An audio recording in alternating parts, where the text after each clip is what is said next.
Oke. Baik, Bante, izin ya, saya bacakan, Bante. Oke. Jadi, malam ini kita bahas Surya Sutta, khotbah matahari.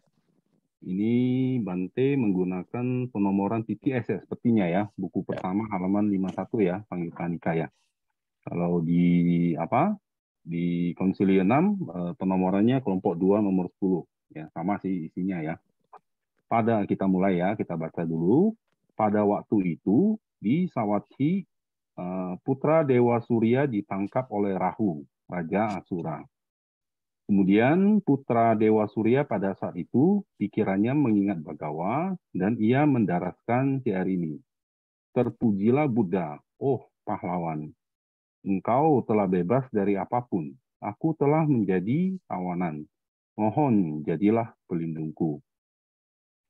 Dengan mengacu pada putra Dewa Surya, Bagawa berkata kepada Rahu, Raja Asura, dalam syair berikut. Surya telah berlindung kepada Tathagata, Maha Suci. Bebaskanlah Surya, Rahu. Buddha memiliki welas kasih kepada dunia. Selagi mengunjungi angkasa, Rahu, jangan menelan yang bersinar, pembuat cahaya dalam kegelapan. Piringan cahaya yang menjadi gelap, Rahu. Bebaskanlah anakku, Surya. Kemudian Rahu, Raja Asura, membebaskan putra Dewa Surya dan bergegas mendatangi Wepaciti, Raja Asura. Ia mendekat dengan ketakutan dan berdiri di satu sisi. Kemudian, selagi berdiri di sana, Wepaciti, Raja Asura, berkata dalam syair berikut, Rahu, mengapa engkau datang tergesa-gesa? Mengapa engkau membebaskan Surya? Engkau datang dengan tergesa dan berdiri dengan ketakutan. Ini jawaban Rahu ya. Kepalaku akan pecah menjadi 7 keping. Selagi hidup, aku tidak akan nyaman jika setelah Buddha mengucapkan syair, aku tidak membebaskan Surya. Demikian isi sutta ini ya, sesuai terjemahan mungkin dari Pali. Nah, ini mungkin selanjutnya Bante akan menjelaskan atau mengulas sutta ini. Silakan Bante, makasih. Baik, terima kasih Pak Ayas panggil ya, Pak Sutrisno. Ya, perkenalkan nama saya Biku Nyanasila, saya tinggal di Mojokerto dan terima kasih saya sudah diundang. Kemarin yang mengundang saya adalah Cilusi. Kebetulan beliau memang aktif juga di lembaga kami di KDAP Parya Punati Indonesia dan minta waktu untuk saya berbagi di kelas bedah sutta ya, kelas bedah sutta pada malam hari ini. Baik, sebelum saya mulai izinkan saya untuk menyapa Anda ya, menyapa Anda tentunya ada baiknya video dihidupkan semua. Oke. Saya punya kebiasaan gitu seperti itu ya, karena etika dalam kita belajar dharma itu kepala tidak boleh ditutupi bahkan pendengarnya kan gitu. Nah, dalam virtual itu etika dalam mendengarkan dharma adalah videonya dibuka. Itu etikanya. Silakan. Sehingga saya tahu Anda siapa, Anda merespon atau tidak begitu ya. Baik. Ya, ada beberapa yang saya sudah kenal, dari Bu Jurna Ningsi, ada Koheri dari Medan, Bu Jonis dari Palembang ya. Ada Pak Yudi dari Mojokerto ini dan beberapa saya belum kenal ini rupanya. Ada Marmili dari Kalimantan. Ada Erwin dari Batu Raja. Yang lain saya belum kenal. Boleh kenalkan diri di kolom chat, silakan. Nama Anda siapa? Anda dari mana? Silakan. Silakan teman-teman diketik ya Bante ya. Ya, diketik di kolom chat. Oke, yang lain sembari menulis, kemudian yang lain boleh mulai untuk buka videonya biar terlihat ya. Biar terlihat sekali lagi etika dalam kita belajar dharma melalui virtual adalah membuka video. Itu etikanya. Oke, silakan. Silakan dibuka videonya kecuali yang izin tadi ya, ada yang izin. Karena ada bersamaan kelas yang bisa membuka Dan tidak ada halangan, silakan untuk dibuka. Oke, Pak Sutrisno tinggal di Cikarang. Baik. Ya, saya di Cikarang, Bang. Ya, Susen tadi ya. Pak Susen ya. Oke. Ada lagi Jenny ya. Buddha Sena. Oke. Bogor ya. Oke. Oke, Dani Jakarta. Yang lain silakan. Anda tulis di kolom chat.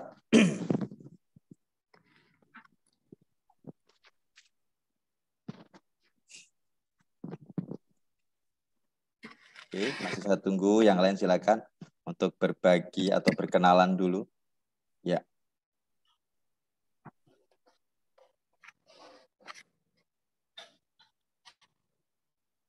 Bante di Mojokerto di wihara apa, Bante? Saya di Wihara Budayana Mojokerto. Oh, iya. Ya. Baik. Oke, yang lain silakan. Kindela dari Bandung. Ya. Yang lain lagi silakan Anda tulis di kolom chat dan buka video Anda ya. Ini adalah etika di dalam kita belajar Dharma secara virtual. Itu etikanya adalah membuka video ya, membuka video. Silakan. Yang lain silakan. Selain etika, ini untuk memastikan agar betul-betul Anda mendengarkan ya.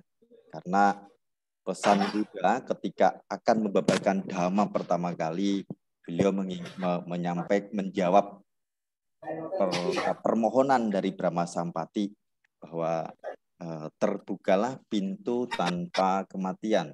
Terbebaslah mereka yang mendengar dan memiliki keyakinan. Nah, ini penting sekali. Kalau buka video ditinggal tidur, tinggal makan, tentu nggak akan mendengar dan Anda tidak akan punya keyakinan sama sekali tentunya. Oke, terima kasih yang sudah buka video. Silakan yang lain boleh sampaikan untuk memperkenalkan diri. Silakan Anda tulis di kolom chat.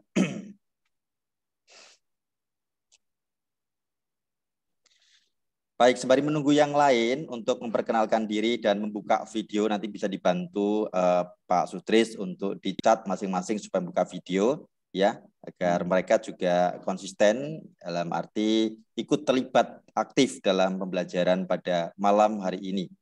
Saya akan mulai berbagi layar untuk membahas sutta pada malam hari ini.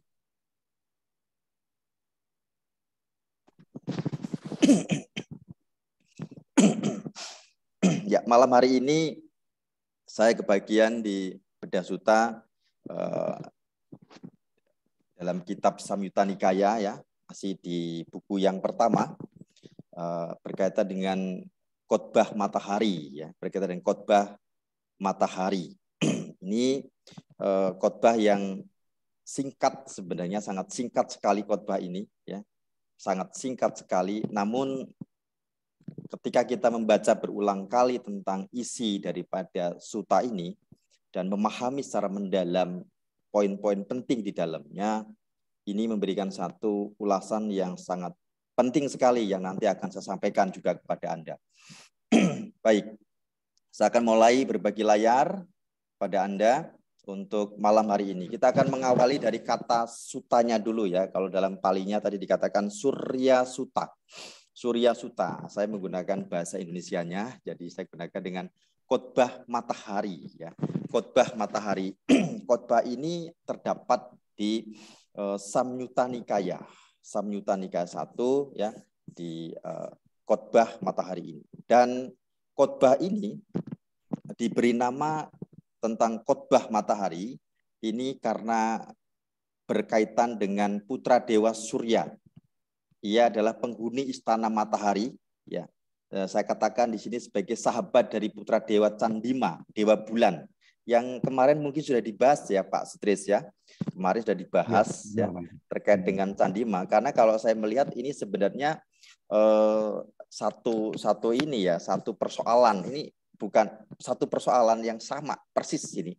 Bahkan ungkapan permohonan dari Dewa Candima kepada Buddha ini sama, jawaban Buddha juga sama gitu. Ketakutan yang dirasakan nanti oleh Asura itu juga sama di sana. Ini suta yang sama, tapi dari dua dewa yang berbeda mengalami kondisi yang sama mereka ini. Nah, maka khotbah ini karena berkaitan dengan putra dewa Surya, ini diberi nama, khotbah ini diberi nama yaitu khotbah matahari atau Surya Suta di dalam kitab Samyutta Nikaya. Kita akan coba pahami ya berkaitan dengan siapa sebenarnya yang membabarkan suta ini, di mana dibabarkannya, kepada siapa ini dibabarkan, di mana dibabarkan, dan berkenaan dengan apa sebenarnya suta ini secara mendalam. Kita gali, dan kenapa juga yang menarik di sini ada satu kalimat yang Buddha sampaikan. Kalau tadi dibaca oleh Pak Sutris ada kalimat bebaskanlah Surya ini dikatakan sebagai anakku. Oleh Buddha dikatakan demikian tadi ya. Dikatakan demikian, dikatakan sebagai anakku gitu ya. Sebagai anak Buddha gitu. Sebagai anak Buddha. Apa sebenarnya yang dimaksud dalam hal ini ya? Sehingga Buddha kemudian mengatakan ia sebagai anak gitu ya. Ia sebagai anak di situ. Bebaskanlah anakku Surya. Ini permohonan Buddha. Dan kenapa kemudian Asura ini begitu takut sekali? Tentu ini memiliki alasan yang cukup kuat, ya, alasan cukup kuat. Dan ini menarik sebenarnya karena nanti akan betul-betul kalau kita memahami suta ini ada keterkaitan dengan beberapa suta yang lain yang mendorong kita bahwa betapa pentingnya berlindung pada Buddha, Dhamma, dan Sangha. Kita lihat lebih dalam lagi tentang suta ini. Jadi siapa sih ya yang oleh siapa suta ini disampaikan? Ya, suta ini disampaikan oleh Buddha sendiri, bukan yang lain. Disampaikan langsung oleh Buddha sendiri, bukan yang lain.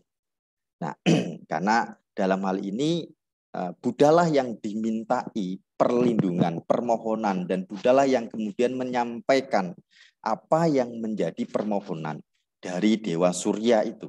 Dari Dewa Surya. Kepada siapa? Ya, disampaikan kepada siapa tentang suta ini? Suta ini disampaikan kepada putra Dewa Surya dan Rahu, Raja Asura. Nah, menarik di sini kita akan melihat beberapa kelompok ya Asura. Ternyata ada raja lagi, nanti ada raja lagi Asura juga. Nah, mereka itu punya apa komunitas masing-masing ya, dan seringkali disebutnya kepala sukunya itu disebut sebagai rajanya. Namun dalam hal ini nanti kita bisa lebih lihat lagi lebih jauh, ada satu Asura lagi yang di atas dari Rahu ini, di atasnya lagi. Nah, disampaikan kepada putra Dewa Surya ya, dan Rahu, Raja Asura. Dikatakan putra dewa di sini ya, putra dewa ini karena dikatakan ada juga yang di beberapa terjemahan mengatakan dewa muda di sana, dewa muda gitu. Padahal di alam dewa itu kan nggak begitu munculnya itu ya terus bentuknya seperti itu gitu kan. Bentuknya seperti itu. Ketika masa karmanya di sana habis, dia akan meninggal, baru dia memudar gitu kan. Nah, jadi muncul langsung muda sebenarnya, muncul langsung tampak muda gitu dan rupawan gitu kan, rupawan. Ini di alam dewa. Dan di sini dikatakan berkaitan dengan Rahu, Raja Asura, ya, Raja Asura. Raja Asura ini satu alam yang kalau kita mengacu ke suta sebenarnya tidak ditemukan tentang klasifikasi kelompok sendiri tentang alam Asura ini gitu. Alam Asura ini. Maka dikatakan dalam beberapa di dalam suta itu kita lihat bahwa Asura masuk ke makhluk dewa. Tapi beberapa guru itu ada beberapa yang kemudian tidak menempatkan itu di alam dewa, tapi di alam yang rendah, gitu, di alam yang rendah. Karena beliau tergolong memiliki kesaktian, gitu, tergolong memiliki kesaktian makhluk-makhluk di Asura ini, memiliki kemampuan yang memang itu adalah kemampuan dari para dewa. Gitu. Namun ia memiliki karakteristik yang digambarkan selalu tidak baik, digambarkan selalu tidak baik, gitu. Sehingga dikatakan dewa yang jatuh, dewa yang kebajikannya rendah, gitu. Yang jatuh, dewa yang jatuh, gitu ya, yang selalu perang dengan para dewa yang lain, selalu perang, ya selalu perang. Ini gambaran-gambaran yang sangat karakteristik yang tidak baik, selalu digambarkan seperti itu untuk Asura ini ya, untuk Asura. Sehingga kita akan melihat nanti konflik yang ada di sini, konflik yang terjadi di sini. Disampaikan di Sawati.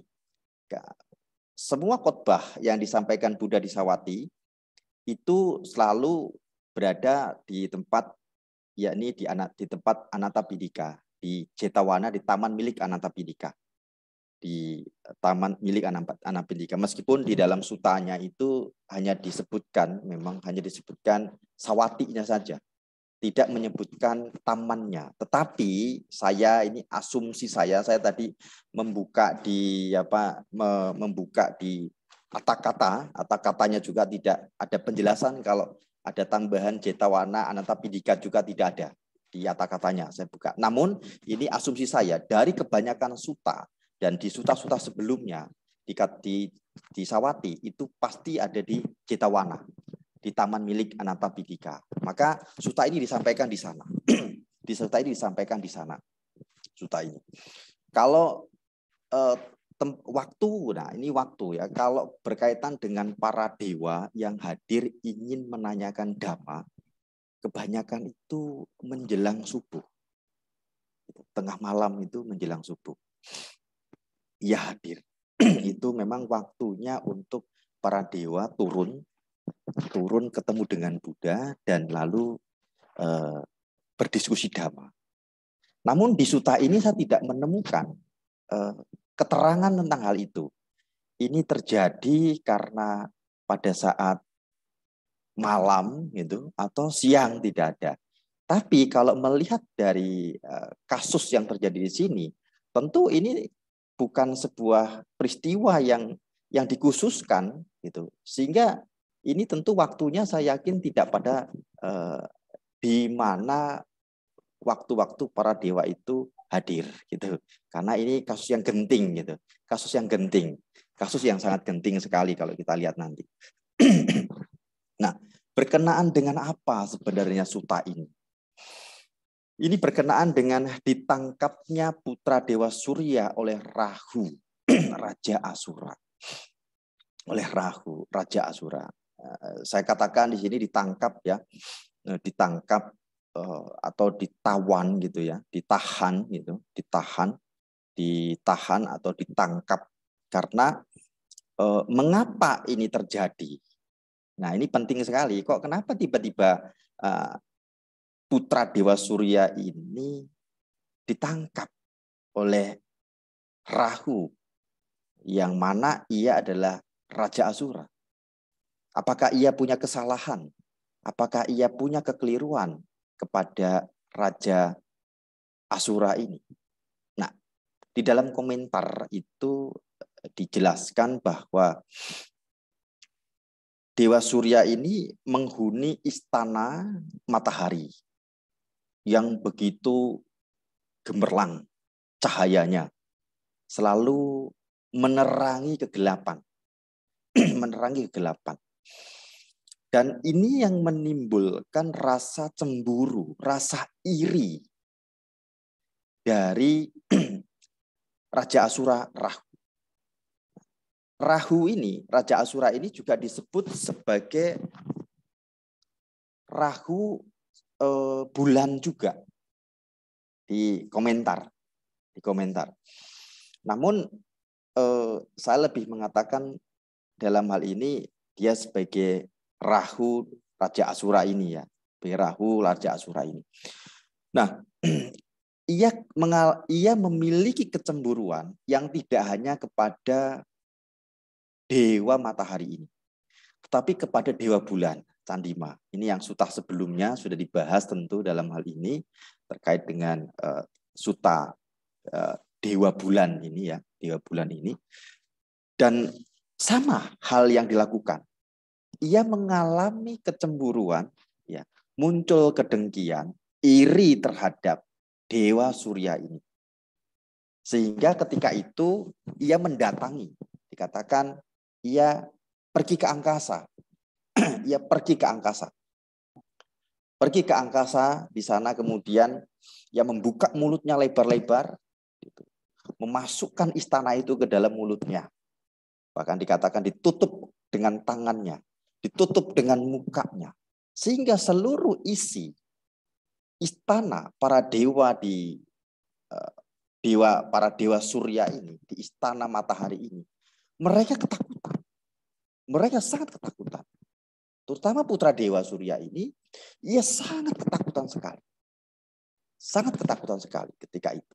Nah, inilah yang menyebabkan adanya konflik, yaitu kedengkian, ya, karena iri, ya, kecemburuan terhadap kualitas yang dimiliki putra dewa surya ini.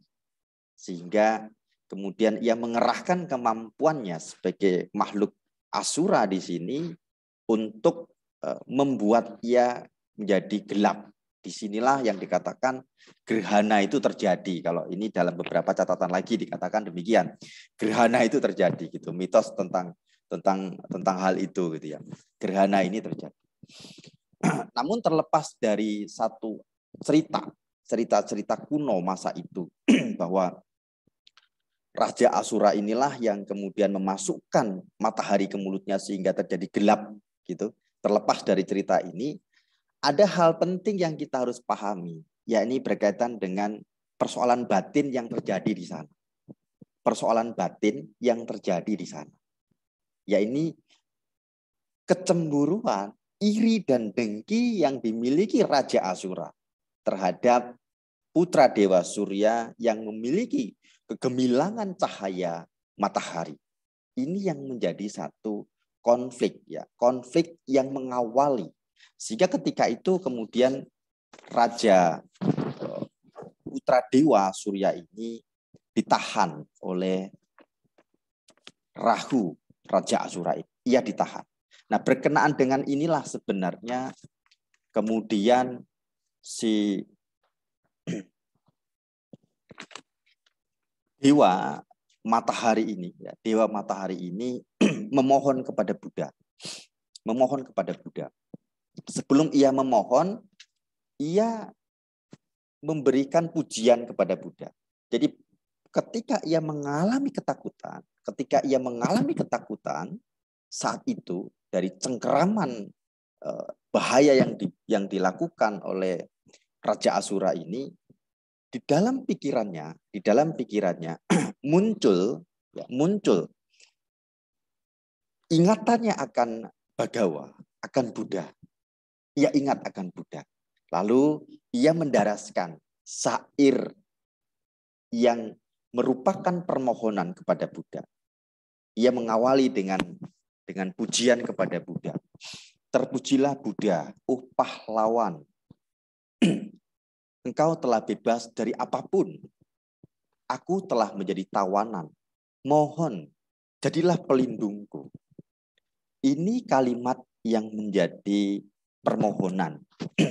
Kalimat yang menjadi permohonan oleh dewa matahari. Hal ini kemudian didengar oleh Buddha. Dan ketika itu Buddha mengacu kepada dewa surya ini, ya, ya, beliau mengacu kepada dewa surya ini dan mengatakan beliau, jadi ketika itu Buddha mengacu kepada permohonan, ya, dengan mengacu pada permohonan dari dewa surya, kemudian Buddha di sini menyampaikan apa yang menjadi permohonan dari dewa surya kepada Raja Asura. Surya telah berlindung kepada Tathagata Maha Suci. Bebaskanlah Surya Rahu. Buddha memiliki welas asih kepada dunia. Selagi mengunjungi angkasa, Rahu, jangan menelan yang bersinar, pembuat cahaya dalam kegelapan. Piringan cahaya menjadi gelap, Rahu. Bebaskanlah anakku Surya. Di sini ada satu kalimat awal yang cukup menarik, yakni kata-kata Surya telah berlindung. Surya telah berlindung. Jadi Surya dalam hal ini adalah Dewa Surya ini ternyata adalah siswa Buddha. Ia sudah mengambil perlindungan kepada Buddha, kepada Dhamma, dan kepada Sangha. Sehingga ketika ia mengalami keguncangan batin, kegundahan batin, ketakutan, kecemasan, ia hanya akan menempatkan dirinya pada perlindungan Buddha. Pada perlindungan Buddha. Maka ia segera mendaraskan kalimat permohonan tadi kepada Buddha. Maka di sini dikatakan Surya telah berlindung kepada Tathagata. Artinya bahwa Surya, Dewa Matahari ini adalah siswa Buddha. Siswa Buddha. Di kalimat berikutnya, selagi mengunjungi angkasa, artinya Rahu. Selagi mengunjungi angkasa, Rahu mengunjungi angkasa. Jangan menelan yang bersinar. Matahari tadi, yang menutupi, ia mengguncang istana matahari tadi. Pembuat cahaya dalam kegelapan. Ini menunjukkan bagaimana peran dari matahari itu. Piringan cahaya menjadi gelap.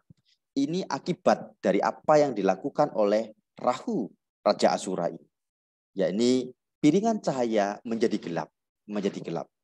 Nah, bebaskanlah anakku Surya. Ada kalimat menarik yang saya kasih tanda di sini juga, yakni anakku Surya. Kenapa dikatakan anakku? Apakah Buddha ini adalah keturunan Dewa Matahari? Gitu. Ayah dari Dewa Matahari? Atau karena Buddha? Atau memang ini adalah anak dari Buddha? Manusia Buddha? Gitu. Nah, ini perlu pemahaman yang tepat dalam hal ini. Ketika kita mengkaji hal ini di dalam komentar, ternyata Dewa Matahari bersama Dewa Bulan ini adalah seorang Sotapanna. Ia mencapai Sotapanna di saat Buddha membabarkan Mahasamaya Sutta. Sutta ini terekam di dalam kitab Dikha Nikaya. Dalam kitab Dikha Nikaya. Satu sutta di mana para dewa hadir di sana, dari berbagai macam kelompok hadir di sana, memberi penghormatan kepada dewa, kepada Buddha, dan menyampaikan ia dari mana. Nah, lalu kemudian Buddha ketika para dewa, kelompok dewa ini hadir, dan ini terjadi hanya sekali dalam kehidupan Buddha.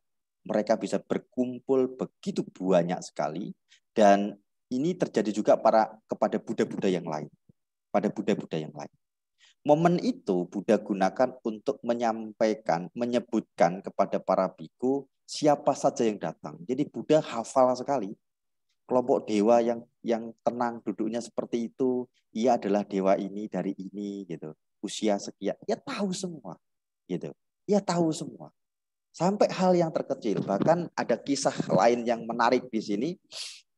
Saya pernah membaca satu artikel berkaitan dengan pengulangan sangga, pengulangan sutta ini ya, pengulangan sutta ini. Ketika sutta ini diulang di satu hutan gitu, di satu hutan, tiba-tiba ada suara. Ya. Ini pengulangan ini dilakukan di dalam gua. Kalau saya tidak salah, mungkin nanti yang ingat atau tahu cerita ini boleh diingatkan ya. Kalau tidak salah ini cerita dari Sri Lanka, biku di Sri Lanka. Ketika ia di dalam gua, lalu ia mengulang sutta ini. Sutta ini diulang. Nah, ketika ini diulang, selesai mengulang sutta ini, di luar gua itu tiba-tiba ada suara yang mengiyakan dengan mengatakan sadu, Sadu. Tentu ia terkejut di dalam, ya karena ia merasa ia sendirian, biku ini sendirian di dalam gua. Ia sendirian di dalam gua, di hutan itu dia sendirian, tidak ada yang lain gitu. Dia bertanya, siapa itu? Dia tidak menyebutkan nama. Dia ditanya beberapa kali, kemudian ia menunjukkan jarinya terang benderang. Dia katakan, saya adalah seorang dewa. Ya, dia pohon. Saya adalah seorang dewa yang kebetulan ketika khotbah ini disampaikan, saya ikut mendengar. Namun dalam jarak yang jauh sekali. Ia di daerah Sri Lanka itu, ia hanya mengatakan, saya hanya bisa mendengar dengan saya terlihat kepalanya saja. Jadi jaraknya jauh sekali dengan Buddha. Namun itu terdengar dengan jelas. Ini kekuatan khotbah Buddha di sini. Nggak seperti sekarang ini ya. Kalau kita bicara Dhamma tidak dengan pengeras suara, gitu. Karena memang kemampuannya tidak sama dengan sama Sang Buddha. Ini salah satu kemampuan, kekuatan pengkhotbahan yang dimiliki oleh seorang sama Sang Buddha, tidak yang lain. Seorang arahat tidak memiliki kemampuan sekuat ini. Ya, meskipun ketika itu juga disampaikan dengan tidak menggunakan pengeras suara, tetapi tidak mampu sampai sejauh yang Buddha ucapkan, suaranya terdengar dengan jelas, meski dari kejauhan. Nah, ternyata ia mendengar itu ketika khotbah ini diucapkan. Ketika khotbah ini diucapkan. Nah, saat khotbah ini diucapkan, Candima dan Surya, Dewa Surya ini hadir di sana. Dan dikatakan dengan jelas di situ, para Brahma dan Dewa yang hadir di sana itu mencapai Sotapanna. Di dalam suta itu disampaikan begitu. Maka kehadiran dua dewa ini jelas di sana dia mencapai Sotapanna. Maka ia dikatakan sebagai anakku. Anak spiritual maksudnya. Anak spiritual. Karena ia telah betul-betul memasuki arus nibbana. Memasuki arus nibbana, iya. Betul-betul telah kokoh perlindungannya. Jaminannya, ia tidak jatuh di alam yang rendah. Jaminannya itu. Ia tidak akan jatuh di alam yang rendah. Ini hal, maka ini dikatakan, beliau langsung mengatakan, beliau dalam ini adalah Buddha, ya, mengatakan anakku. Anakku dia. Beliau Buddha katakan anakku. Dalam hal ini mengacu kepada ia sebagai generasi spiritual. Sebagai generasi spiritual. Ia sebagai anak spiritual. Makhluk yang sudah mencapai arus kesucian awal. Nah, ini kenapa kemudian ia sangat dilindungi sekali oleh Buddha. Dia sangat dilindungi sekali oleh Buddha. Sangat dilindungi sekali oleh Buddha sendiri gitu. Dan Buddha merespon dengan cepat. Nah, kekuatan perlindungan ini akan mampu menggugah kebajikan yang sehingga mendorong welas asih Buddha untuk menolong ia. Lalu bagaimana dengan kita yang sekarang kalau meminta tolong hanya di depan rupang Buddha, manusia Buddha sudah tidak ada. Bagaimana kemudian? Nah, ini yang menarik sekali yang kita harus pahami dalam sutta ini juga. Nah, dalam sutta ini kemudian setelah Buddha mengucapkan kalimat tadi, ya, disampaikan kepada Raja Asura, kepada Rahu ini, Rahu takut sekali. Ia segera lari menemui sahabatnya. Yaitu Wepaciti. Wepaciti dan Rahu ini adalah kelompok yang juga bergabung dengan Mara, yang selalu mengganggu. Dia ini kelompok yang juga sering bergabung dengan para dewa yaitu para Mara. Ia sering kali bergabung di sana. Dan Wepaciti ini adalah musuh beratnya Dewa Saka. Raja di Tawas Timsah. Musuh beratnya gitu. Dalam beberapa kasus sutta itu ia pernah mencaci maki Dewa Saka. Dan terus seperti itu dalam berbagai macam pertemuannya. Itu. Namun Dewa Saka memahami bahwa ia bukan orang yang baik, ia orang yang dungu, sehingga sama Dewa Saka hanya didiamkan saja. Meskipun ia sangat dendam sekali juga dengan Dewa Saka. Ia sangat dendam sekali dengan Dewa Saka. Ini sahabat dari Raja Asura Rahu dalam hal ini. Dan ia kemudian Rahu mendatangi Wepaciti ini. Wepaciti ini kedudukannya setingkat di atas Rahu. Setingkat di atas Rahu. Sehingga ia mendatangi orang yang lebih kuat menurutnya untuk mengadu ke sana. Gitu, mengadu ke sana. Dan ketika itu Raja Asura yakni Wepaciti ini bertanya, Rahu, mengapa engkau datang tergesa-gesa? Mengapa engkau membebaskan Surya? Engkau datang dengan tergesa dan berdiri dengan ketakutan. Anda bisa bayangkan ketika itu. Anda bisa bayangkan coba kondisi masa itu secara batin. Ya, ini kembali ya. Terlepas dari legenda apapun, cerita kuno apapun gitu ya, tentang perseteruan para dewa gitu ya. Yang tentu saat ini kita nggak bisa menemui itu kan gitu ya. Tetapi kisah batin yang ada di sana ini cukup menarik. Kisah batin yang terjadi ya, dalam perseteruan itu cukup menarik gitu. Kalau kita melihat kalimat ini, gambaran yang diberikan dari Wepaciti, ya, Raja Asura setingkat di atas dari Rahu, ini menggambarkan bahwa Rahu sangat ketakutan sekali. Sangat ketakutan sekali. Amat sangat ketakutan di sini. Bahkan ia menjawab, kepalaku akan pecah menjadi 7 keping. Selagi hidup aku tidak akan nyaman. Jika setelah Buddha mengucapkan syair permohonan tadi ya, syair permohonan tadi yang minta agar Surya dibebaskan, Aku tidak membebaskan Surya. Jika setelah Buddha mengucapkan syair, aku tidak membebaskan Surya.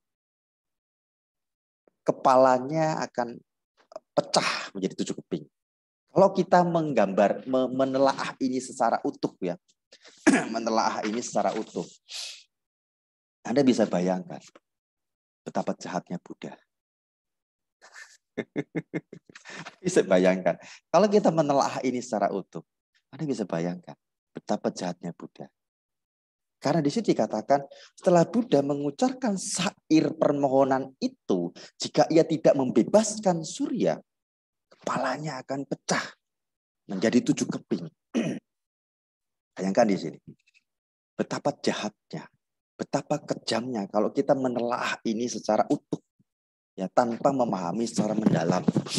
Tanpa memahami secara mendalam. Betapa jahatnya. Gambaran seakan-akan Buddha begitu kejam terhadap Raja Asura ini gitu. Ia bakal memecah belah kepala dari Raja Asura.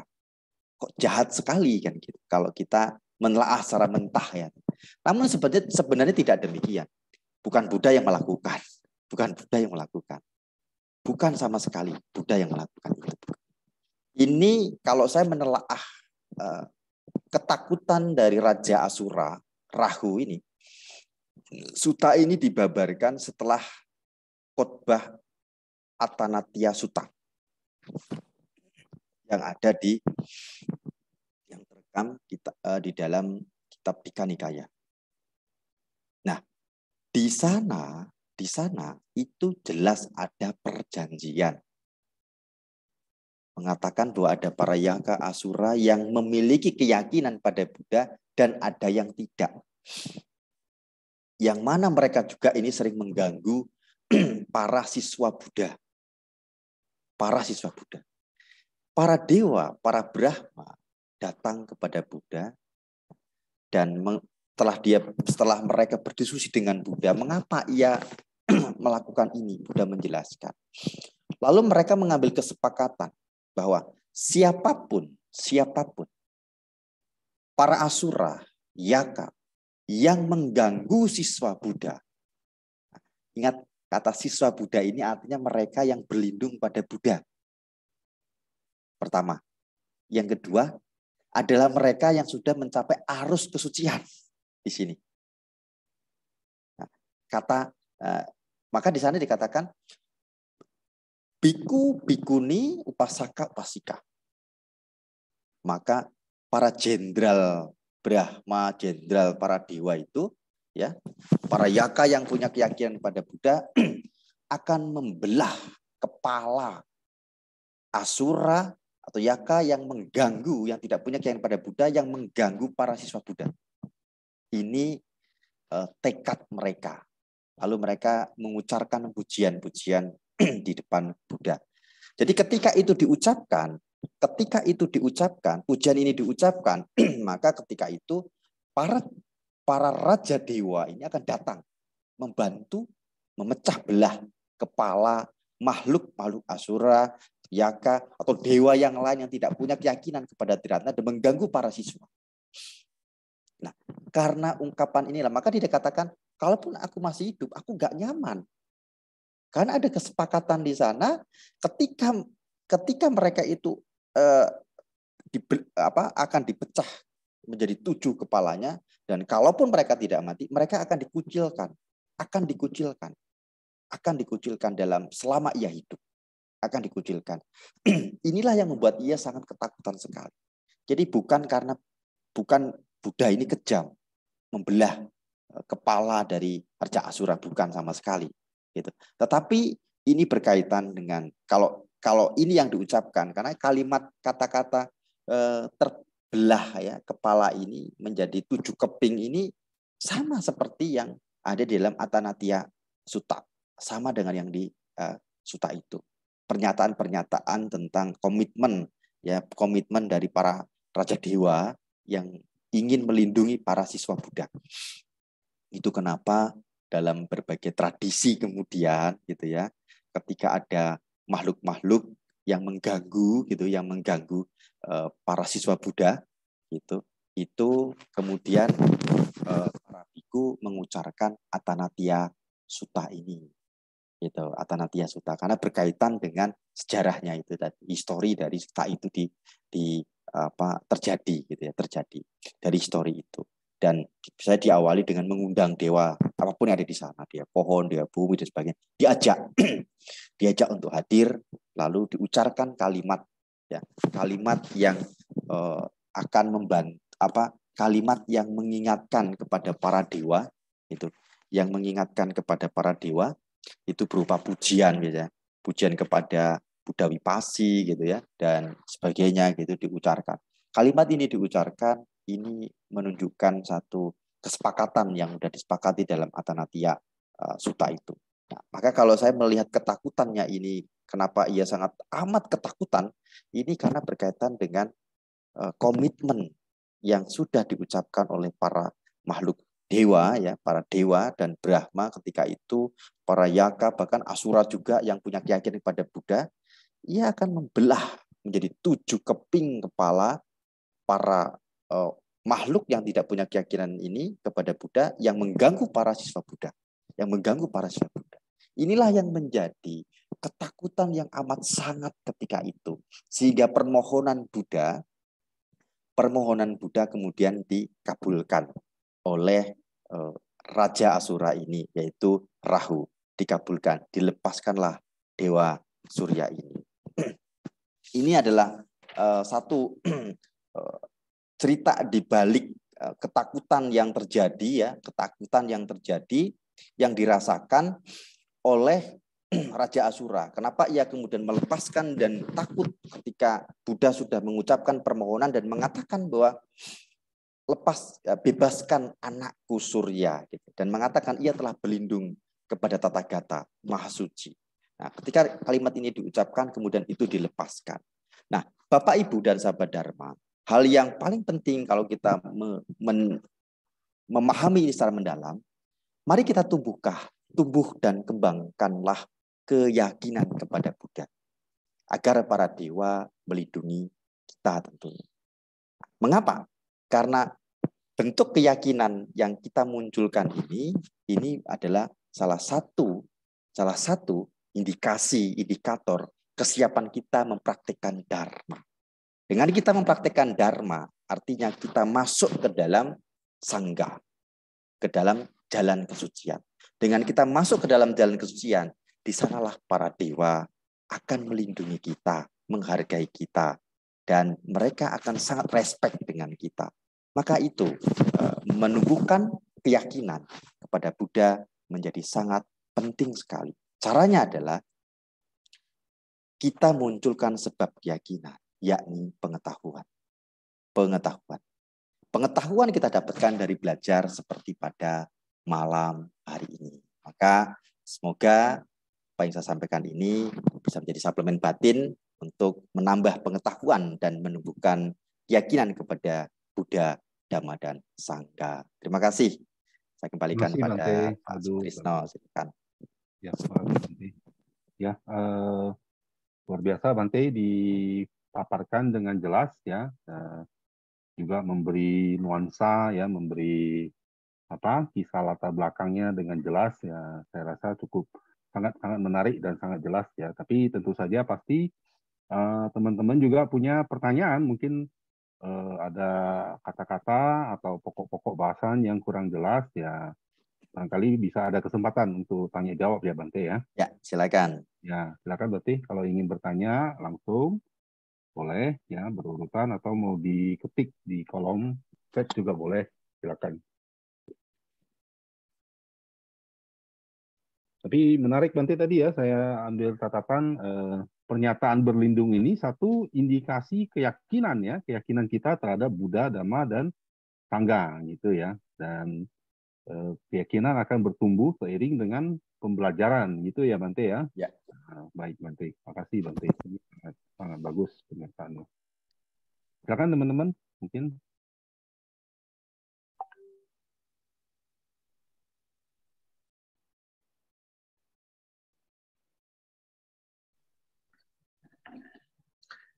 Namo Buddhaya Bante. Ya, Namo Buddhaya. Ko Heri silakan. Izin ya Pak Sutrisno. Silakan Ko Heri langsung.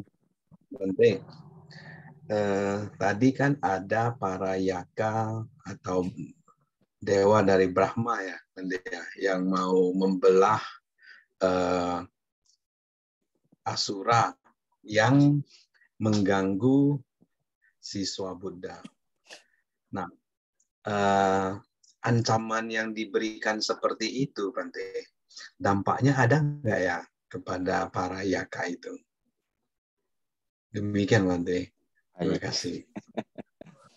Ya, tentu ada ya dampak ya. Karena itu kan kalau kita memahami apa yang menjadi satu landasan kehendaknya itu kan didasari dengan ketidaksukaan. Didasari dengan ketidaksukaan. Tentu memiliki dampak. Tapi yang kalau saya memperhatikan bahwa dari apa yang disampaikan sebagai sebuah komitmen bersama, ketika itu, sehingga yang terjadi adalah mereka yang mengganggu itu tidak berlarut-larut mengganggu seperti yang dilakukan oleh Asura tadi. Ia pasti melepaskan, gitu. Itu hanya sebagai, kalau saya lebih mengatakan sebagai satu bentuk kiasan ya. Saya mengatakan sebagai kalimat itu sebagai bentuk kiasan. Karena saya meyakini begini, tidak mungkin di sana Buddha mengiyakan satu tindakan pembunuhan. Paham ya, Khair ya? Tidak mungkin di sana Buddha mengiyakan satu tindakan pembunuhan. Sehingga saya, dari apa yang disampaikan itu dengan kata-kata yang keras bahwa kepalanya akan terbelah menjadi 7 keping gitu ya. Itu yang menjadi komitmen mereka. Ini membuat ketakutan yang amat sangat bagi para dewa atau para asura yang memang mereka itu mengganggu dan tidak memiliki keyakinan kepada Buddha. Seperti yang terjadi pada Rahu. Yang ketika itu diingatkan dan diminta untuk dibebaskan, ia kemudian membebaskan. Sehingga dalam beberapa kasus saya perhatikan, kalau dalam kasus dari Atanatya Sutta itu dan melihat dari banyak sutta, belum ditemukan kemudian keberhasilan dari mereka memecah belah kepala menjadi 7 keping itu tidak ada gitu. Yang terjadi selalu adalah seperti Raja Asura ini. Dia mengerti konsekuensi itu gitu. Maka dia kemudian melepaskan tahanannya tadi gitu, seperti yang dia lakukan kepada Dewa Surya. Seperti itu, Ko Heri. Baik, terima kasih Bante. Bante, berarti di matahari ada istana ya Bante ya? Ya, kalau ini ada dua interpretasi ya. Kalau di dalam ini ya, di dalam yang saya perhatikan dalam komentarnya itu ya. Jadi satu adalah gambaran bahwa istana matahari. Istana matahari ini kan beda ya. Istana matahari dengan istana di dalam matahari kan berbeda ya. Istana matahari digambarkan seperti itu. Yang satu ada lagi gambaran bahwa dia tinggal di istana dalam matahari. Dalam istana matahari. Ada dua hal itu, tetapi lebih banyak dikatakan kalau tidaknya saya mencari satu istilah yang tepat itu lebih terjemahannya itu lebih ke istana matahari. Istana matahari. Maka dalam gambaran saya sebenarnya dalam gambaran saya gitu ya, bukan ia di matahari gitu ya, tapi istana matahari gitu, istana matahari. Terlepas dari satu yang belum saya pahami dengan secara mendalam adalah menemukan bahwa memang ia di matahari itu belum, karena di dalam komentarnya yang saya temukan kebetulan Pali saya pasif, jadi saya mesti betul-betul teliti sekali dan saya hanya menemukan istilah itu yang saya temukan. Istilah itu yang saya temukan di dalam komentar Palinya dari Sutta ini, Sehingga gambarannya lebih kepada istana matahari. Istana matahari. Gitu. Paham ya, Ko Heri? Ya, baik Bante. Terima kasih. Baik, terima kasih Bante. Ya. Silakan kalau ada pertanyaan lain. Atau Kodani mungkin ada mau menambahkan biasanya.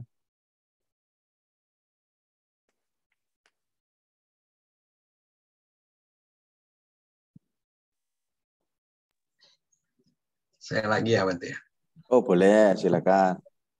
Bante, mendengar Beda Sutta hari ini, berarti ada kejadian dewa-dewi yang lain dong ya, berkenaan dengan Buddha ya Bante ya. Minta tolong ke Buddha misalnya. Oh iya. Ya, banyak sekali. Di dalam kelompok ini di Dewa Putra di Dewa Putra Samyuta ini ya, ini kelompok berkaitan bicara tentang dewa semua. Nah, di sana permohonan para dewa kepada Buddha ya, dia minta petunjuk dan sebagainya gitu. Tidak hanya di ini, di beberapa kasus sutta juga demikian. Ya tadi kalau selalu terjadi itu kebanyakan adalah digambarkan menjelang subuh itu. Jadi menjelang subuh. Di menjelang subuh itu mereka hadir menemui Buddha. Waktu konselingnya Buddha kepada para dewa di jam-jam itu.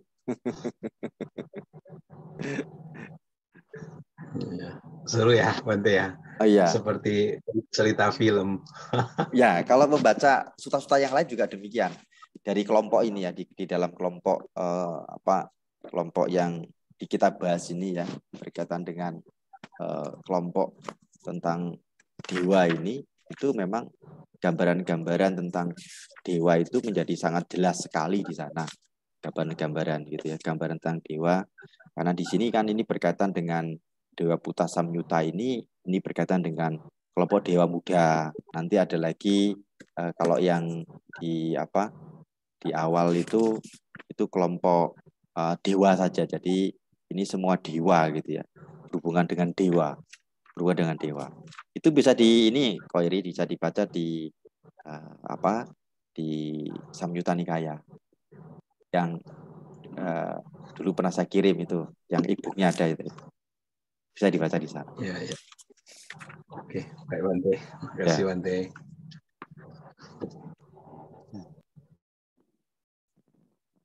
Ini ada apa? Ada di chat Bante. Pertanyaan ada. ya. Baik. Dari O.C. Marmili.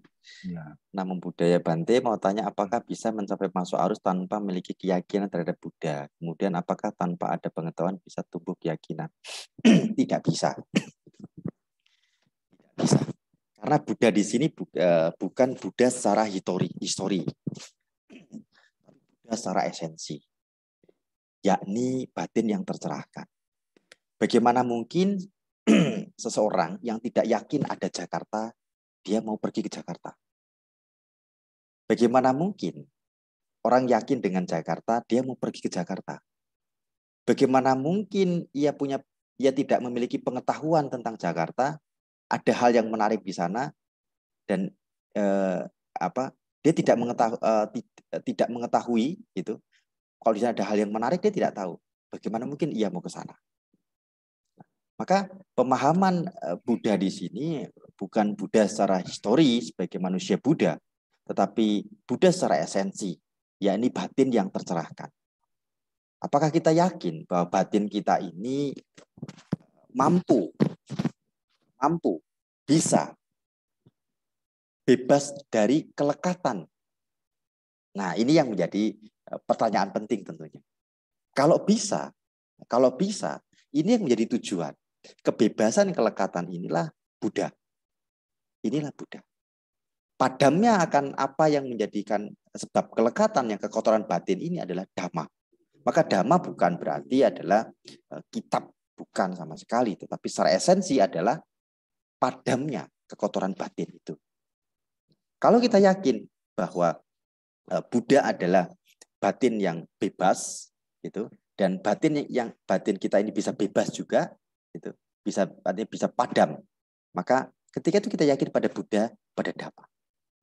Nah, keyakinan pada Buddha ini, indikatornya adalah kesiapan kita dalam praktek Dharma. Kesiapan kita dalam praktek Dharma. Kalau kita meyakini batin kita bisa bebas dari kemarahan, nah, misalkan begitu, batin kita bebas dari kemarahan, maka kita akan belajar, ingin mencari pengetahuan yang menumbuhkan keyakinan bahwa betul kemarahan bisa diredakan, bisa dilenyapkan. Nah, ketika kita mempraktikkan itu, cara kita memadamkan kemarahan itu, ini Dhamma.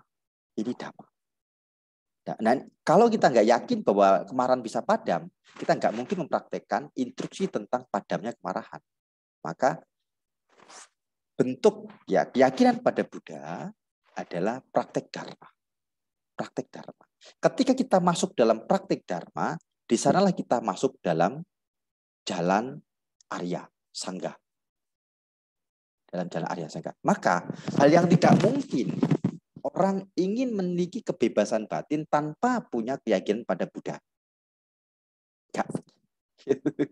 Orang mau punya keyakinan, tidak punya pengetahuan adalah hal yang tidak mungkin. Mau punya pengetahuan, tidak mau belajar adalah hal yang tidak mungkin. Gitu. Begitu ya, Cik Marmili ya. Oke, terima kasih. Terima kasih.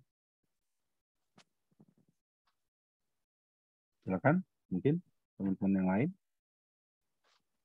Mungkin nggak bertanya, memberi tanggapan juga boleh. Boleh, silakan berbagi juga boleh tentang pemahamannya terkait dengan sutta ini, sudut pandang dari Anda memahaminya bagaimana juga boleh.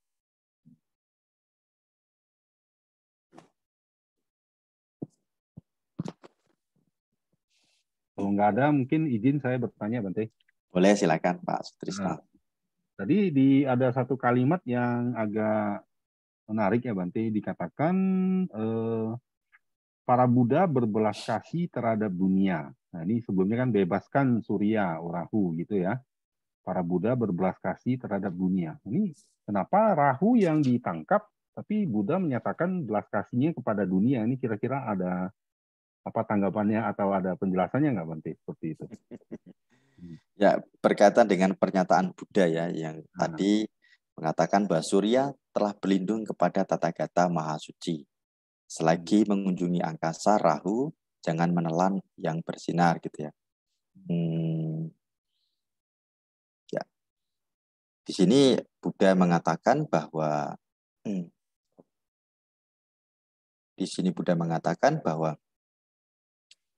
bebaskanlah Rahu. Buddha memiliki welas asih kepada dunia. Ya, pernyataan ini adalah pernyataan yang ini kembali ya. Ini saya tidak temukan di dalam komentar.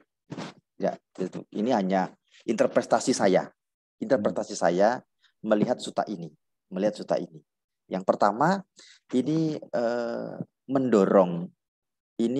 Pertama, ini bentuk permohonan Buddha. Bentuk permohonan Buddha. Yang pertama, bentuk permohonan Buddha menunjukkan bahwa Buddha itu punya welas asih, tidak menyakiti. Ini bentuk permohonan Buddha. Bentuk permohonan Buddha. Yang kedua adalah mendorong agar asura ini juga memiliki hal yang sama. Belas kasih kepada dunia. Meneladani hal ini. Sehingga yang diharapkan adalah ia membebaskan. Ini interpretasi saya ya. Ini interpretasi saya karena saya belum menemukan ini di kata-kata saya cari, ini tidak saya temukan kalimat tentang tapi ini kalau saya menginterpretasikan dari beberapa kasus sutta yang lain gitu. Satu sutta yang lain. Seperti itu. Sehingga kalimat welas asih Buddha ini seringkali muncul di berbagai sutta. Kata-kata ini seringkali muncul bahwa Buddha itu memiliki welas asih kepada dunia. Satu bentuk dorongan sebenarnya untuk menginspirasi Rahu dalam hal ini gitu kan, dan bentuk permohonan akan permohonan terhadap Rahu agar si Surya ini dibebaskan. Seperti itu. Jadi menginspirasi si Rahu lah ya supaya muncul welas asihnya gitu ya, Bante ya. Seperti itu ya. Baik, Bante. Ya, cukup jelas. Terima kasih, Bante. Ya.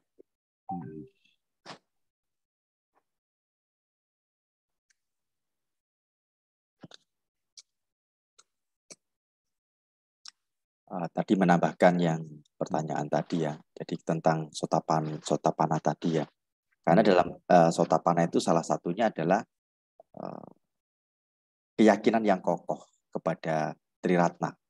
Ya, tanpa hilangnya keraguan-raguan. Dalam hal ini salah satunya adalah hal yang paling penting adalah keyakinan kepada Triratna. Maka tadi keyakinan dimaksud ini menjadi hal penting ya. Hal yang sangat penting sekali sebenarnya agar kita juga tidak keliru memahami mengarahkan batin kita kemana. Gitu, mengarahkan batin kita kemana. Ketika kita punya keyakinan pada Buddha, batin kita diarahkan kemana? Apakah ke Rupang Buddha? Atau mengasosiasikan manusia Buddhanya ada? Gitu. Atau kemana? Gitu kan? Bukan sama sekali. Tetapi mengarahkan batin kita pada pencerahan itu sendiri. Karena itulah Buddha. Nah, pencerahan ini gambaran simpelnya, istilah simpelnya selalu saya katakan adalah ketidaklekatan. Gitu. Ketidaklekatan. Ini simpelnya kita yang ketidaklekatan. Maka dikatakan kalau di dalam komentar, misalkan di dalam komentar pelindungan di dalam Guddhakapata dikatakan tentang adalah kebebasan tertinggi. Kebebasan tertinggi dalam artian bebas dari kelekatan samsara. Maka tidak ada lagi yang mengikat pada samsara dan ia tidak ada lagi kelahiran di sana. Nah, ini yang menjadi tujuan. Maka kalau kita memahami Buddha dalam pemahaman secara esensi seperti ini, itu adalah hal yang penting untuk ditumbuhkan, gitu. Untuk ditumbuhkan. Kebahagiaan tertinggi atau artinya adalah bahagia yang tanpa kelekatan tadi menjadi tujuan kita. menjadi tujuan kita. Menjadi tujuan kita. Ini yang kalau kita mengasosiasikan manusia Buddha sendiri, nah, ini kan kita akan terbentur dengan pandangan-pandangan keliru nanti, gitu kan, malahan gitu, terhadap rupang Buddha dan sebagainya, gitu kan. Jadi pandangan keliru yang muncul, pandangan salah tentang atta yang muncul nanti di sana. Maka sering dikatakan batin kita itu punya benih Buddha ya karena itu. Karena batin kita punya potensi untuk tercerahkan. Batin kita punya potensi untuk tidak lekat. Nah, bisa kita lihat. Misalkan kita terbiasa bermain dengan handphone. Coba tekadkan dalam waktu tertentu, di jam tertentu, istirahatkan batin dan tubuh Anda dari handphone. Apa yang terjadi dengan batin? Apakah batin masih terus terasosiasi lekat dengan handphone itu? Nah, kalau iya, Buddha belum hadir di sana. Buddha belum hadir di sana.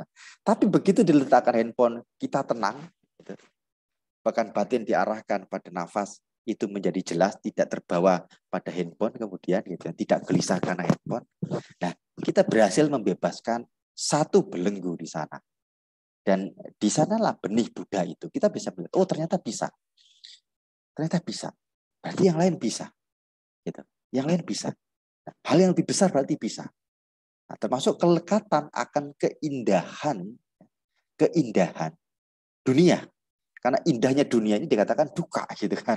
Duka, gitu. Nah, kelekatan terhadap dunia. Ini penting sekali. Ini penting sekali.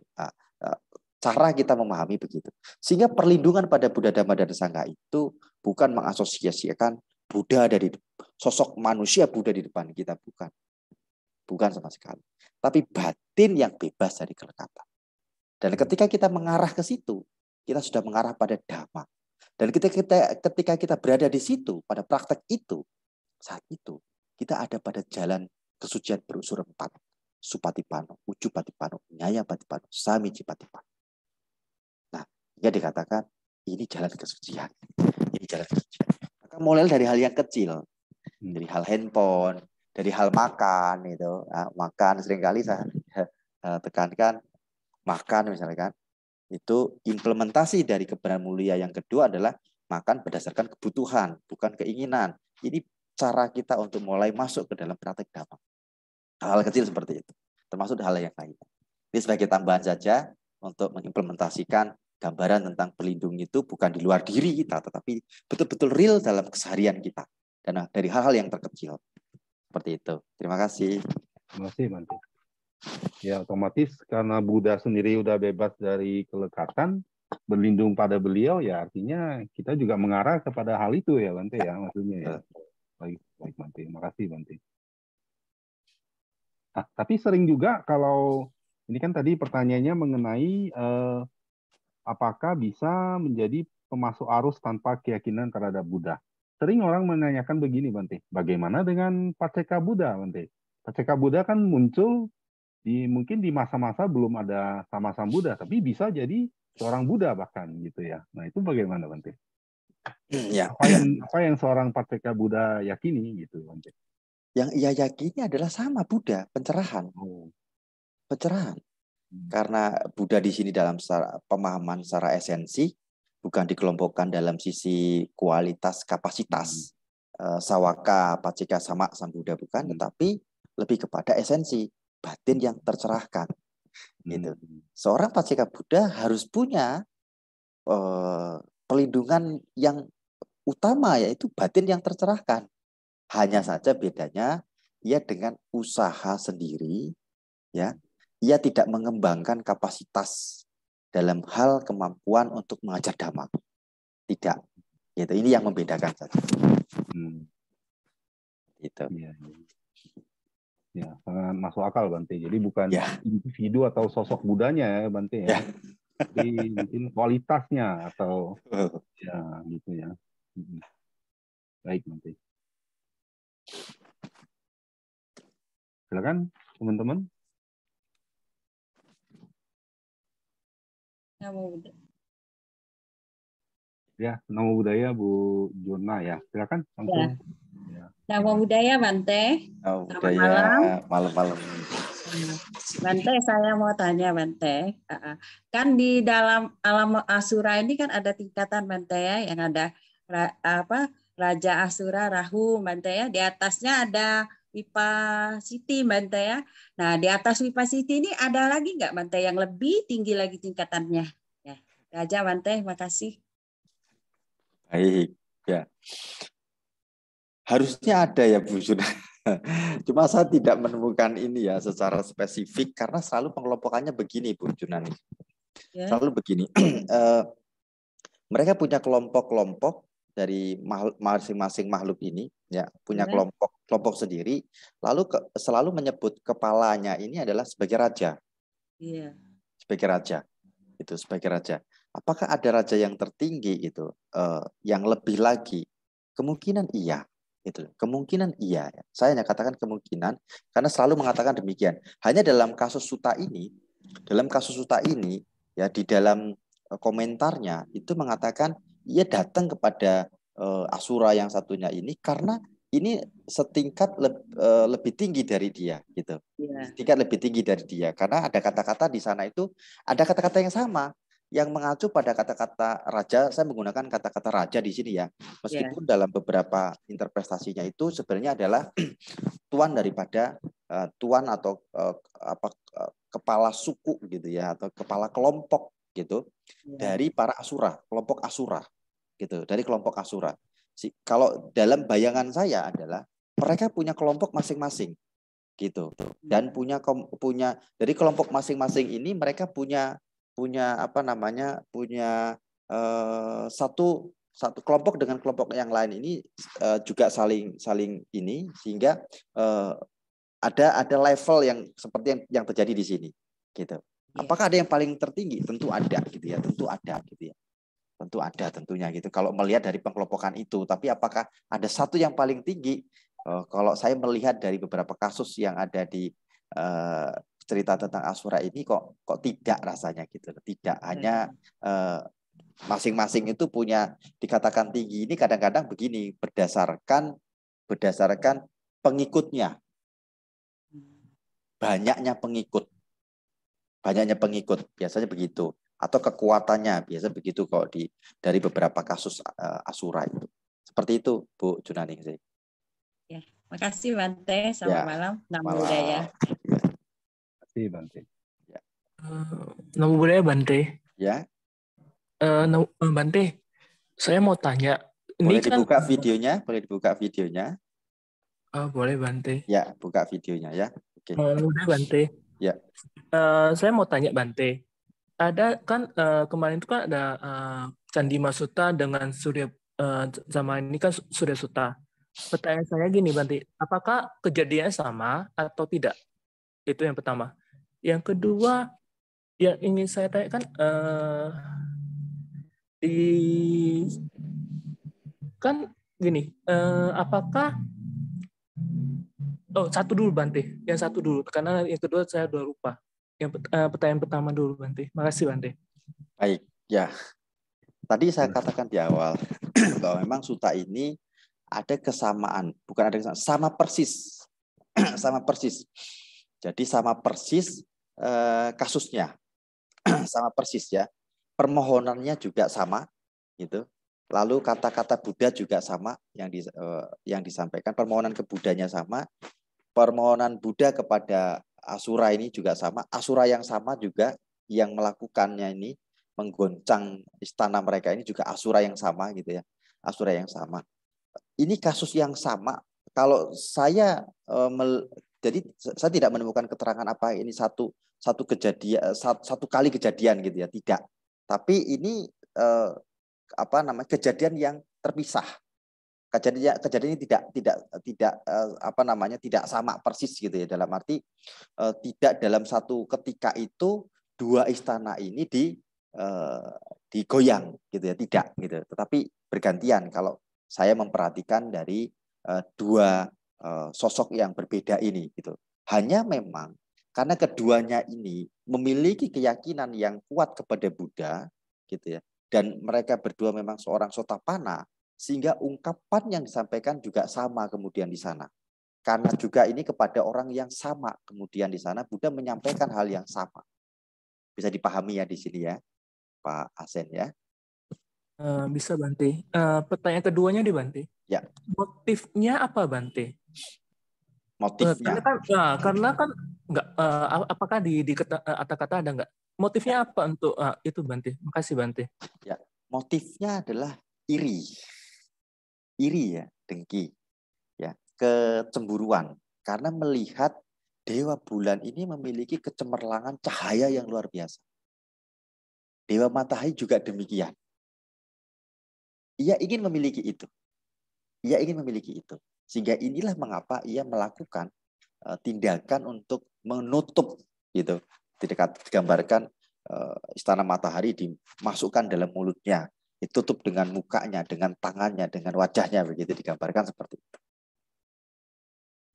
Jadi itu yang menjadi motif dari Asura.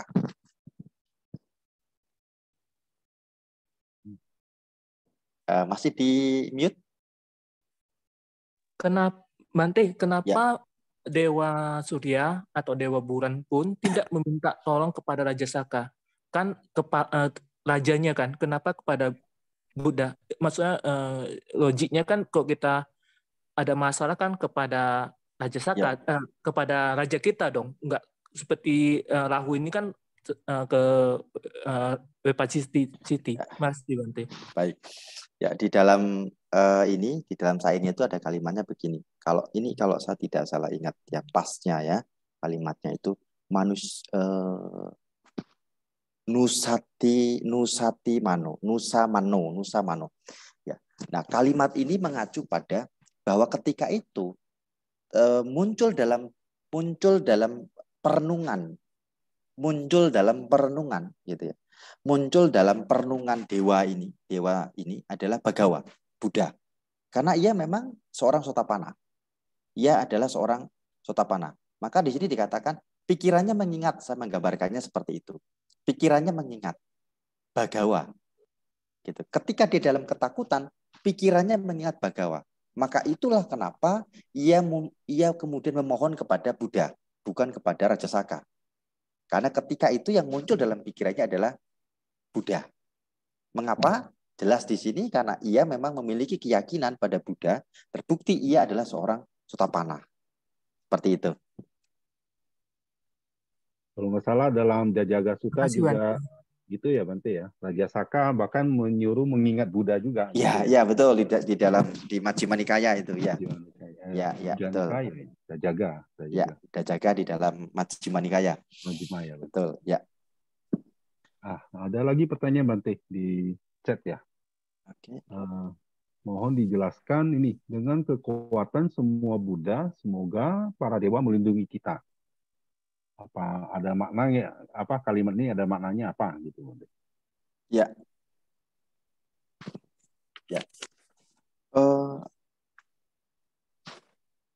Dengan kekuatan semua Buddha, para dewa melindungi kita. Oke. Ya, kenapa kok Buddha gitu ya? Buddhanya sekarang aja udah nggak ada manusia Buddhanya kan gitu. Bagaimana mau memberikan pelindungan seperti zamannya Asura, Rahu tadi dan Dewa Surya gitu. Tidak. Nah, dari zaman dulu juga kalau kita ingat misalkan kasus di Wesali ya, kasus di Wesali. Buddha tidak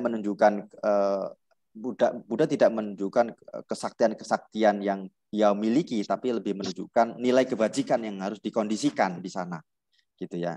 Di mana ketika itu Buddha mengingatkan kepada para dewa bahwa manusia ini loh sudah memberikan persembahan pagi, siang, dan malam, gitu. Kasihanilah mereka, gitulah, bantulah mereka bersihkan tempat ini, sehingga para dewa kemudian ketika itu mengguyur tempat Wesali itu dengan hujan. Jadi dari dulu memang Buddha lebih mengarahkan ke arah sana. Nah, sehingga dalam kalimat itu dengan kekuatan para Buddha, semoga para dewa memberkati. Keyakinan kita kepada Buddha ini akan menumbuhkan satu respek yang mendalam dari para dewa. bentuk keyakinan kita, praktik kita. Ingat, bentuk keyakinan ini tidak hanya sekedar ungkapan, oh saya yakin dengan Buddha loh. Oh saya beragama Buddha loh, tidak. Tapi bentuk keyakinan ini adalah pertama, adalah sikap awal dari keyakinan itu mengambil perlindungan. Yang kedua, kesiapan mempraktekkan dharma. Ketika orang itu memiliki moralitas, kedermawanan, batin yang tenang, para dewa tenang, para dewa senang. Disinilah kemudian para dewa melindungi kita. Gitu. Paham ya? Oke. Masih, Bante. Ya. Ada Koheri? Ya. Oh, silakan Pak Heri dulu. Ya. Udah ya Bante. Ya. Bante, apa perbedaan makhluk di alam asura dan alam dewa, Bante? Kemudian, apakah alam asura ini termasuk alam rendah, Bante? Ya. Baik. Kalau kita mengkaji ke mana ke suta ya, ke dalam suta, asura ini diklasifikasikan ke dalam makhluk dewa. Dewa yang rendah. Dewa yang jatuh, dikatakan seperti itu. Dewa yang jatuh. Namun kalau kita mengacu pada kosmologi Buddhis, gitu, kosmologi Buddhis, di sana digambarkan masuk ke dalam alam yang rendah. Gitu. Karena dengan gambaran karakteristik dan sebagainya ini digambarkan. Tapi kalau di alam suta, Buddha hanya menyebutkan makhluk alam neraka, kemudian alam peta, neraka, peta, kemudian manusia, dewa. Dewa. Yang jalan berikutnya adalah Nibbana, yang 5. Gitu. Jadi Brahma pun dikatakan sebagai dewa di sana. Gitu. Dikatakan seperti itu. Namun memang kalau kita mengacu pada kosmologi, ya seperti di Palitek, kosmologi dari Palitek, itu dimasukkan ke dalam kelahiran termasuk kelahiran yang rendah. Itu maka bisa terbagi menjadi ada 31 ya. Kalau kajian dalam kosmologi Sangsekerta 32. Malah 32 kajiannya. Di Jakarta gempa, Bante. Oh ya? Ya. Ada gempa? Saya bilang kayak 32, Bante. Ya, mudah-mudahan nggak apa-apa ya. Nggak ada apa-apa. 32 satunya lagi apa, Bante? Tambahannya. Ya. 32 itu dia ada apa namanya? Ada pembagian di alam sudasa-sudasi itu. Oh. Pembedaan di sana. Itu kalau dalam kajian Sangsekerta ya, saya pernah ngajar teman-teman dari Wajrayana itu lalu mengkaji Palitek dan Paliteknya, lalu mereka dari Sangsekertanya dan kajian di kosmologinya ternyata 32, saya juga kaget. 32. Jadi alam anagaminya jadi ada 6 ya, Bante, gitu maksudnya. Ya, ada tambahan pemecahannya di sana. Oh. Ya, pemecahannya di sana. Sehingga menjadi 32. Maka saya sendiri kalau melihat kosmologi itu kan hanya gambaran dari bukan dari Buddha kan gitu kan. Susunan rangkuman dari para siswa Buddha. Ya bisa saja nanti menjadi 40 gitu kok. Bisa saja seperti itu gitu kan. Tapi yang jelas ada hal yang paling penting dan harus kita pahami bahwa ada makhluk-makhluk rendah. Gitu. Ada makhluk-makhluk rendah, ada makhluk-makhluk yang di alam-alam yang tinggi. Ini hal yang paling penting yang kita harus pahami. Dan kelahiran sebagai manusia adalah kelahiran yang sangat berharga, yang memiliki nilai kualitas yang berbeda bahkan dengan makhluk dewa. Gitu. Dalam hal apa? Pengembangan spiritualnya. Itu jelas berbeda. Nah, ini hal yang paling penting. Maka kalau mengkaji kosmologi bandingkan dengan yang Sanskrit berbeda. Nanti dengan beberapa kajian kajian yang lain beda lagi nanti. Seperti itu, ya. Ada lanjutan pertanyaan Bante dari Pak Erwin ya. Oh ya. Nah, di chat, apakah karena Buddha memohon kepada Rahu sehingga Rahu membebaskan putra dewa Surya tersebut? Jadi dibebaskannya atas dasar permohonan Buddha gitu ya Bante? Betul sekali. Memang dibebaskannya karena atas permohonan Buddha, dan Buddha itu melakukan itu atas permohonan dari Dewa Surya sendiri. Dewa Surya sendiri yang memohon kepada Buddha, dan lalu Buddha memohon dengan ungkapan syair yang disampaikan Buddha itu kepada Rahu, Raja Asura tadi. Seperti itu. Ya, cukup jelas ya Pak Erwin. Ya. Oh ya, silakan. Sampai jam 9.45 lah mungkin nanti. Oh, ya. 9.45, baik. Ya, baik nanti. Silakan posisi langsung. Bante, tadi kan Bante ada sebut bentuk keyakinan itu satu mengambil perlindungan dan kesiapan untuk mempraktekkan Dhamma. Ya.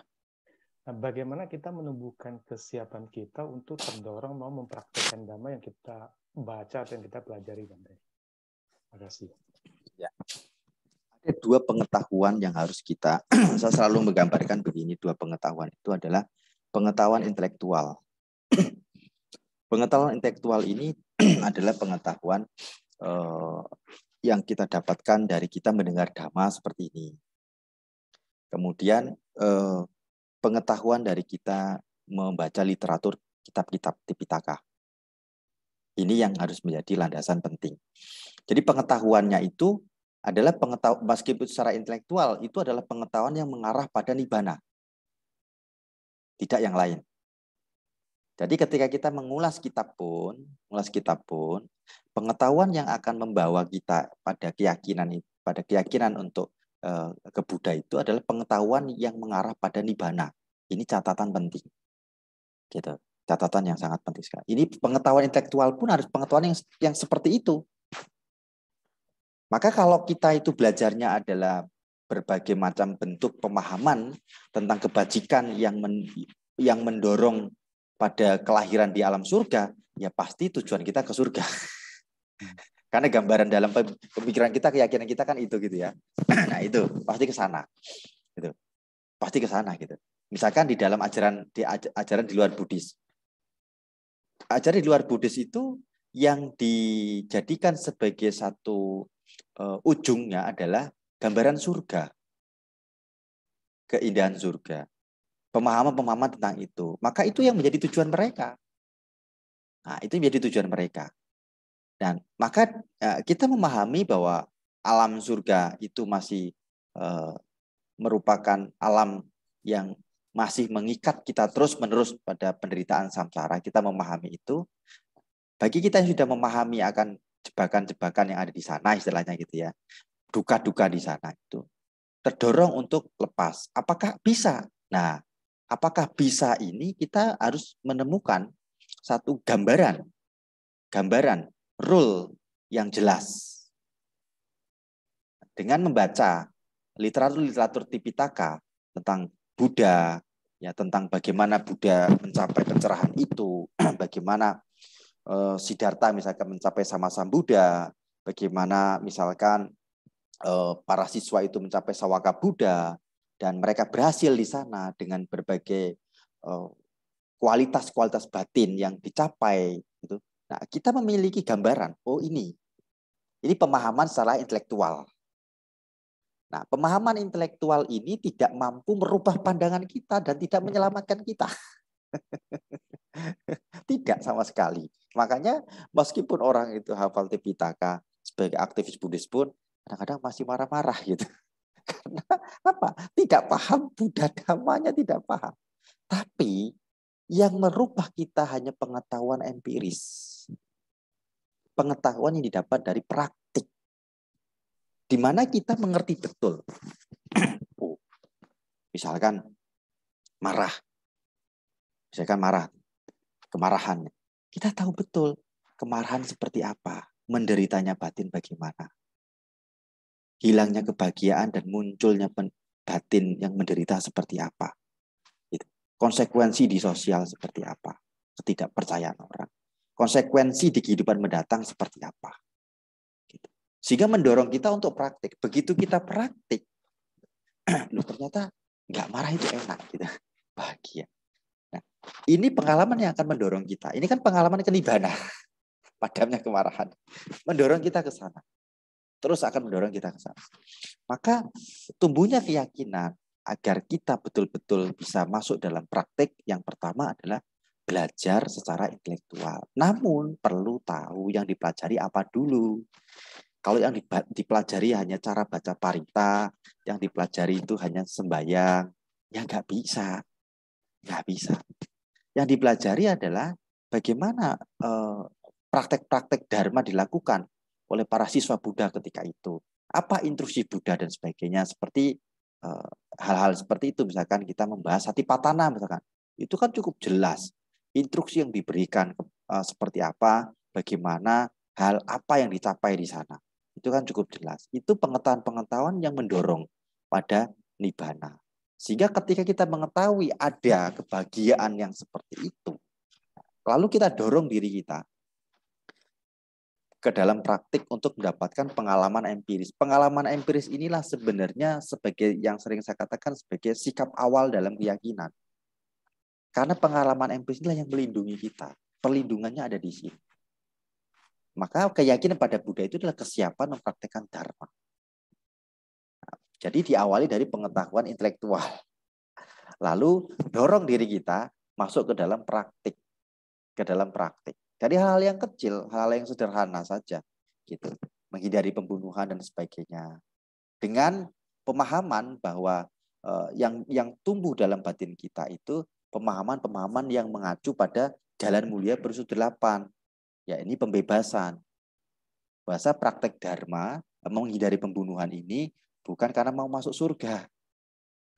Bukan mau lahir di alam surga. Tapi ini praktek yang akan membebaskan pikiran saya dari niatan jahat. Nah, ini nibbana arahnya kan gitu loh, nibbana gitu. Kalau ke surga ya kembali pada ikatan samsara gitu. Ikatan samsara. Nah, jadi motivasi menjadi penting. Jadi penting. Kalau selalu saya gambarkan secara generalnya itu ada 2 motivasi. Motivasi awal adalah seorang Buddhis itu ingin bebas dari kelahiran alam-alam rendah. Ingin bahagia sekarang dan lahir di alam bahagia. Ini motivasi awal seorang Buddhis. Dan yang kedua adalah ingin mencapai nibbana. Bebas dari kelahiran kembali. Mencapai nibbana mau menjadi sawaka, paceka, atau sama Buddha, itu pun sangat bergantung dari aspirasi kita saat ini. Apakah kita ingin menjadi sama Buddha? Ya contoh Siddhartha dalam mencapai pencerahan. Itu ikuti praktek yang dilakukannya. Meskipun sama-sama 10 parami, tapi tekadnya itu adalah untuk mencapai pencerahan sempurna. Pun beda. Gitu. Ini beda. Ingin menjadi sawaka Buddha, ya ingin nibbana aja saat ini dengan ajaran dari sama Sang Buddha ini. Maka yang ditekuni di sini adalah Satipatthana, fokusnya di sana terus gitu. Karena ingin nibbana saat ini. Gitu. Menjadi sawaka atau menjadi pacika gitu, atau menjadi pacika. Ini semua adalah hal yang penting untuk kita betul-betul bisa mengimplementasikan perlindungan itu dalam keseharian. Maka kembali belajar itu penting. Gitu. Belajar itu penting. Begitu, Pak. Ya, makasih Bante, makasih. Ya, makasih Bante. Sangat jelas ya. Ya. Ya. Ya, biasanya kita kalau baca atau ya mendengar interpretasi orang mengenai nibbana rasanya jauh sekali Bante ya. Tapi kalau Bante jelaskan bebas dari marah itu udah mengarah ke nibbana, soal itu nggak jauh Bante ya, itu dekat sekali sebenarnya Bante. Jelas sekali itu. Ya, makasih Bante. Iya.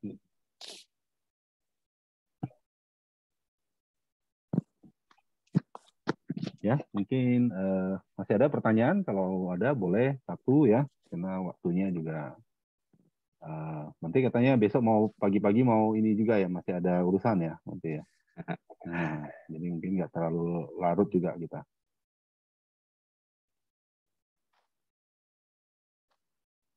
Ini Bu Lucy baru muncul.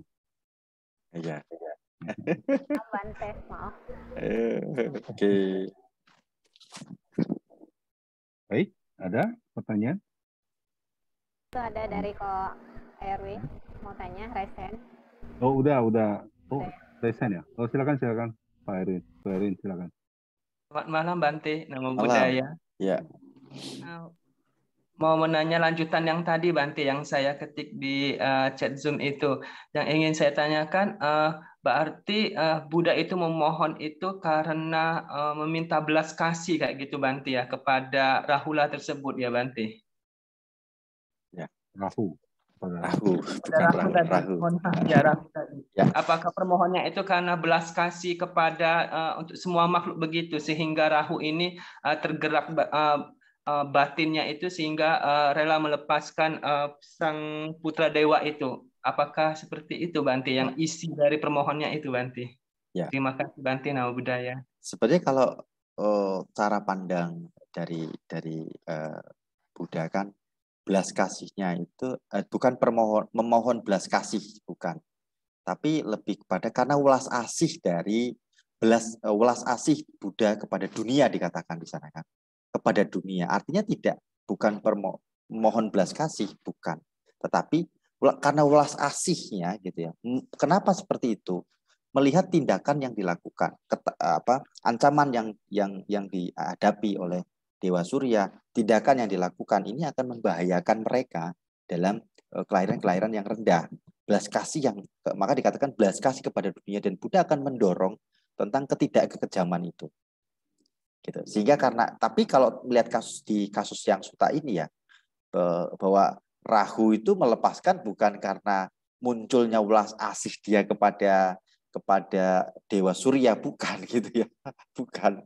Tetapi kita melihat karena ketakutan dia akan konsekuensi ancaman dari para dewa yang lain gitu, terkait dengan terbelahnya kepalanya tadi gitu, mendorong ia untuk tidak melakukan itu. Gitu.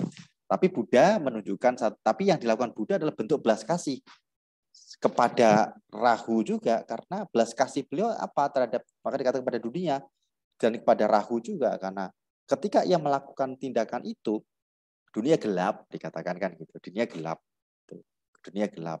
Lalu sisi lain adalah tindakan-tindakan jahat itu akan menjatuhkan dia. Belas kasih Buddha adalah bagaimana mendorong dia untuk tidak melakukan tindakan jahat itu. Seperti itu, Pak Erwin. Itu jelas ya, Pak Erwin. Baik, ya mungkin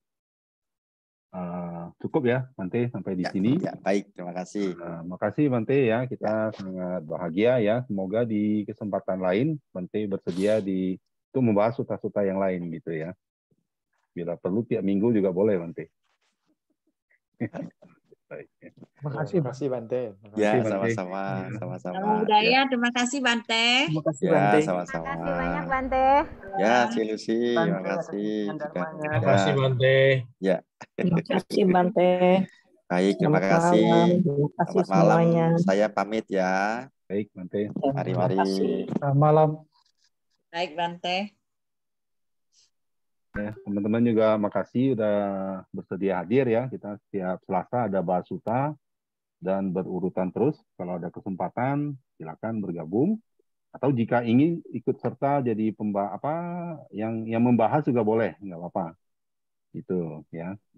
Yang penting suttanya berurutan gitu. Oke? Mungkin sampai sini aja ya, Pak Dani. Position. Terima kasih semuanya. Terima kasih, Prof. Terima kasih. Terima kasih semua ya. Selamat malam. Terima kasih teman-teman.